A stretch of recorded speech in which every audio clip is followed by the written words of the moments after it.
Assalamualaikum warahmatullahi wabarakatuh. Selamat sore, salam sejahtera untuk kita semua. Yang terhormat Ibu Dr. Retno Purwani Setianingrum, SEMM, selaku dosen pengampu mata kuliah evaluasi kinerja.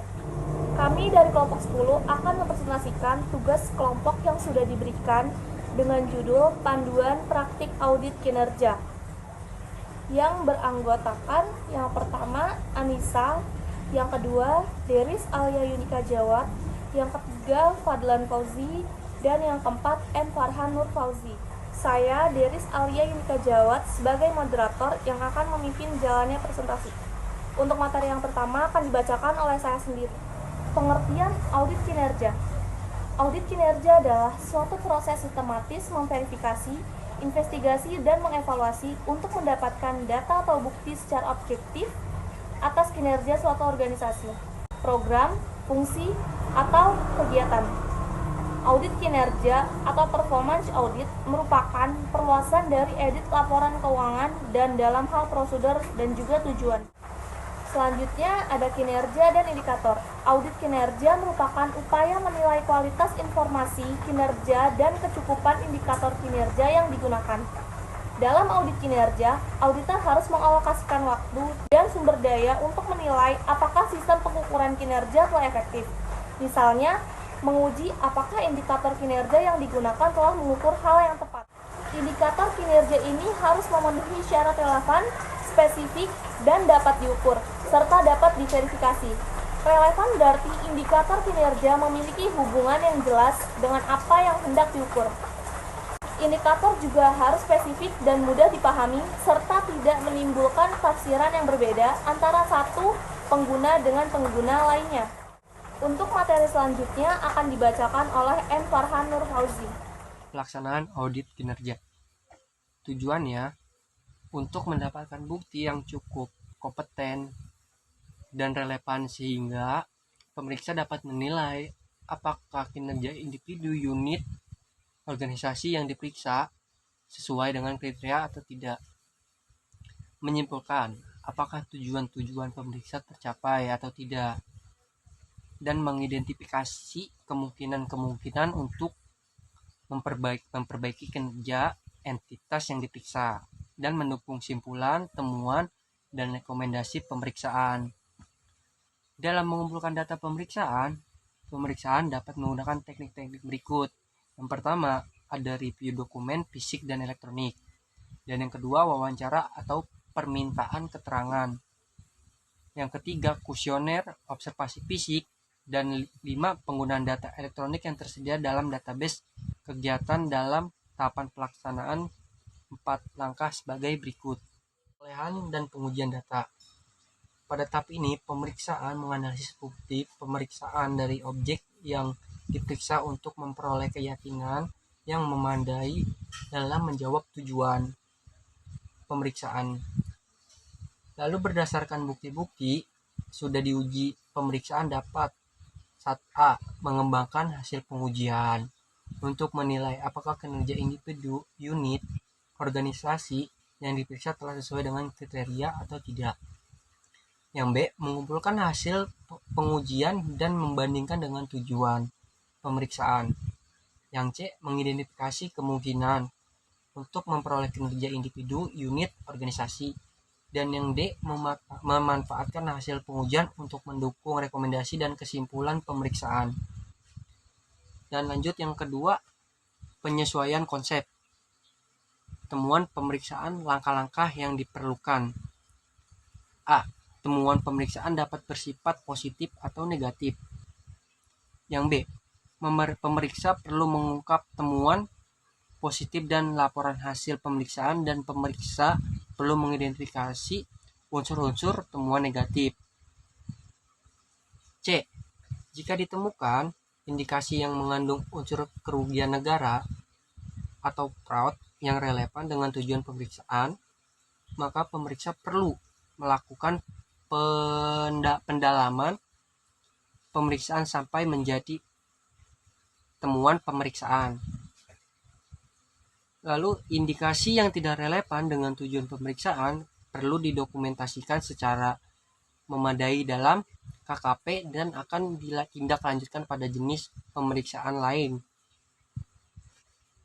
Ketiga, memperoleh tanggapan entitas pemeriksaan, mengkomunikasikan konsep temuan kepada audit untuk mendapatkan klarifikasi resmi dan tertulis.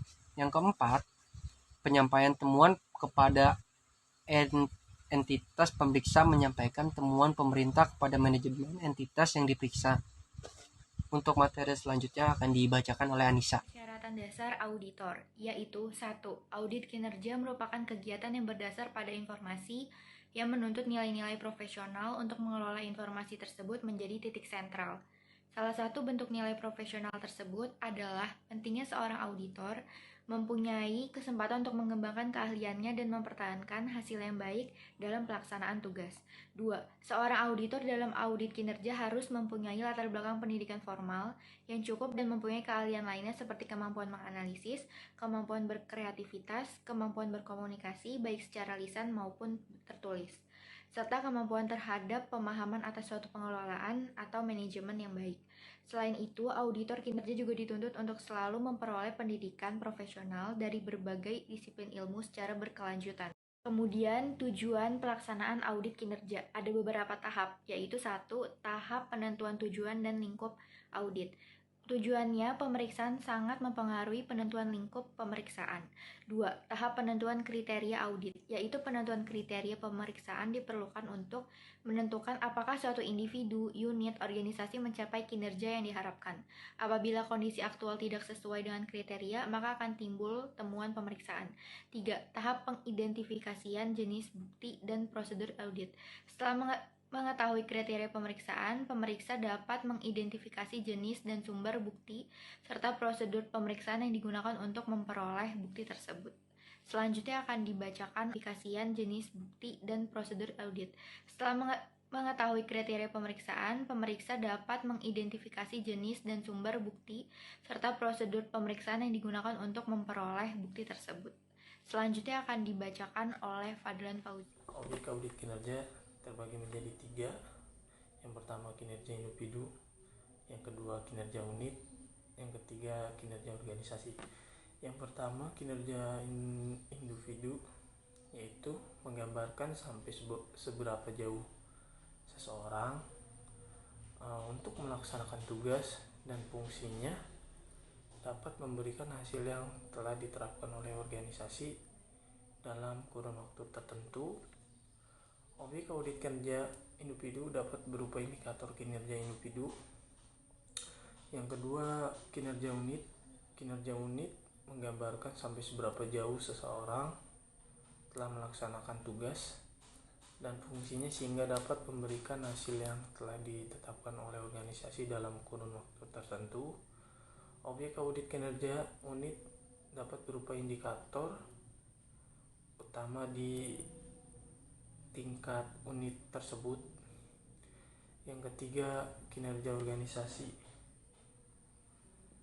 Kinerja organisasi menggambarkan sampai seberapa jauh satu organisasi telah melaksanakan semua kegiatan pokok sehingga dapat mencapai visi dan misi organisasi dalam kurun waktu tertentu. Objek audit kinerja dapat berupa indikator kinerja utama di tingkat organisasi. Pendekatan audit kinerja. Dalam audit kinerja terdapat 2 pendekatan, yaitu pendekatan oleh auditor, yaitu audit yang menekankan pada proses, prosedur, metode yang dilakukan pada program dan kegiatan yang diperiksa. Yang kedua, audit yang menekankan pada hasil yang dicapai oleh individu, unit, dan organisasi yang diperiksa. Pendekatan audit ini akan mempengaruhi auditor dalam menentukan tujuan dan kriteria audit. Sekian, terima kasih. Demikian beberapa hal yang bisa kelompok 10 sampaikan pada kesempatan presentasi kali ini. Mohon maaf apabila presentasi yang kami sampaikan masih banyak kekurangannya. Dengan ini, Presentasi saya tutup. Terima kasih saya ucapkan kepada Ibu Dr. Retno Purwani Setyaningrum SEMM yang telah berkenan menyaksikan hasil presentasi kami. Selamat sore. Wassalamualaikum warahmatullahi wabarakatuh.